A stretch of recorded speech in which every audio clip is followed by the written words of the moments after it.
ഞങ്ങൾ ഈ സിനിമ എങ്ങനെ മാർക്കറ്റ് ചെയ്യും എന്നോർത്തപ്പോൾ അതിൽ പോലും ഞങ്ങൾക്ക് ഒത്തിരി ബുദ്ധിമുട്ടുണ്ട്. കാര്യം നമുക്ക് നിവിനെ പ്രൊജക്റ്റ് ചെയ്തുകൊണ്ടിട്ട് കാട്ടാനായിട്ട് പറ്റത്തില്ല. അപ്പോൾ ഒരു ഓഡിയൻസിന് നമ്മളൊരു raw So many of y'all have to come together, work together for making that dream happen. Was that unique for you to see that, oh my god, like from 6 a.m. to 6 p.m. without eating food, like ഭക്ഷണം വരെ വിട്ടിട്ട് ആണ് ഈ team ഈ project ചെയ്ത ആ experience? അതാണ് ഒരു ഈ കഥ അങ്ങനത്തെ ഒരു കഥയാണ്. ഭയങ്കര ഇമോഷണലി കണക്ട് ചെയ്യുന്ന കഥയാണ്. ഇതിനകത്ത് എല്ലാ ക്യാരക്ടേഴ്സിനും അഭിനയിച്ചിട്ടുള്ള എല്ലാവർക്കും ഇത് വളരെ ഇമോഷണലി കണക്ട് ചെയ്യുന്ന ഒരു കഥയാണ്. അപ്പോൾ അതുകൊണ്ട് എല്ലാവരും ഒരുമിച്ച് നിന്നും പ്രൊഡക്ഷന് ഭയങ്കര സപ്പോർട്ടീവായിരുന്നു. അവരുടെ ടീമും അടിപൊളിയായിരുന്നു. അരുണിൻ്റെ ഒരു ഭയങ്കരമായിട്ടുള്ള പ്ലാനിങ്ങും കൃത്യമായിട്ട് ഇതിനകത്തുണ്ടായിരുന്നു. അതെല്ലാം കൂടി ചേർന്ന ഒരു ടീം എഫേർട്ടാണ് സത്യം പറഞ്ഞ baby girl. Thank you so much. I now call upon Liston sir to please join us on stage. Can we have a huge round of applause?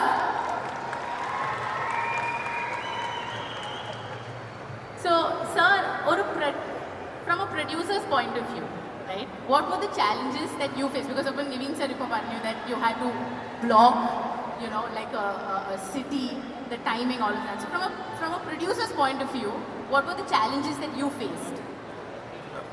നമസ്കാരം. പ്രൊഡക്ഷനെ സംബന്ധിച്ച് സിനിമ ചെയ്യുമ്പോൾ കൂടെ ഒരുപാട് പേര് ഉണ്ട്.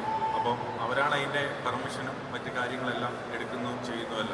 അപ്പോൾ അതുകൊണ്ടിട്ട് പ്രൊഡ്യൂസറെ സംബന്ധിച്ച് അതൊരു ബുദ്ധിമുട്ടല്ല. നമ്മുടെ ഒരു ടീം നമ്മുടെ ഒപ്പം ഉള്ളതാണ് ഈ സിനിമകൾ സംഭവിക്കുമ്പോൾ ഈസിയായി മാറുന്നത്. And sir, what was ഈ കഥ കേട്ടപ്പോൾ what was your personal experience? Like ഈ കഥ കേട്ടപ്പോൾ why did you want to believe in it so much as Niveen sir said? What was your belief system? Why this story has to come up to the world? ഞാൻ cinema നിർമ്മാണത്തിലേക്ക് വരുന്നത് 2010-ലാണ്. Traffic എന്ന് പറയുന്ന സിനിമയായിട്ട്. Okay, one second. I'm so sorry. All of you have to. This is one of iconic memories and moments that have been created here. We have to know what goes in through their brain that gives us this unique experience. So I request all of you to please listen. Yes sir, please continue. 2010-ലാണ് ഞാൻ സിനിമയിലേക്ക് വരുന്നത്. അപ്പം എൻ്റെ ആദ്യ സിനിമയായ traffic സിനിമയുടെ റൈറ്ററാണ് ബോബി സഞ്ജയ്. അപ്പോൾ ബോബി സഞ്ജയ് ആയിട്ട് ഒരുപാട് സിനിമകൾ ചെയ്തിട്ടുണ്ട്. അപ്പോൾ ബോബി സഞ്ജയ് ഇങ്ങനെ ഒരു കഥ പറഞ്ഞു കഴിഞ്ഞപ്പോൾ ഇതൊരു ട്രാഫിക് സിനിമയെ ഓർമ്മപ്പെടുത്തുന്ന തരത്തിലുള്ള ഒരു കണ്ടന്റാണ് ഇതിൻ്റെ അകത്തുള്ളത്. അപ്പോൾ ഇതൊരു കൂട്ടായ്മയാണ് ഈ സിനിമ. അപ്പോൾ ഈ സിനിമയെ സംബന്ധിച്ച് ഒരു ഹീറോ എന്ന് പറഞ്ഞിട്ട് നമുക്കിത് പറയാനായിട്ട് പറ്റില്ല. ഈ സിനിമയുടെ ഹീറോ എന്ന് പറയുന്നത് ഈ ബേബി ഗേളാണ്. ഈ സിനിമയുടെ ടോട്ടാലിറ്റിയാണ്.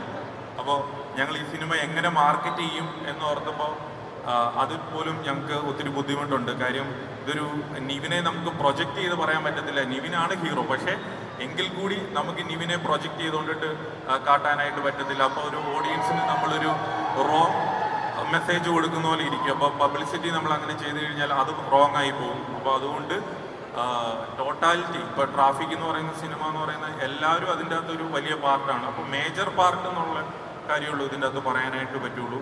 അപ്പോൾ ഈ സിനിമ ഇറങ്ങി കഴിയുമ്പോൾ മനസ്സിലാവും എന്തുകൊണ്ടിട്ടാണ് ഞങ്ങൾക്കിത് ഒരുപാട് പബ്ലിസിറ്റിയും ചെയ്യാൻ പറ്റുന്നില്ല എന്നുള്ളതാണ് ഞങ്ങളുടെ വേറൊരു വിഷമം.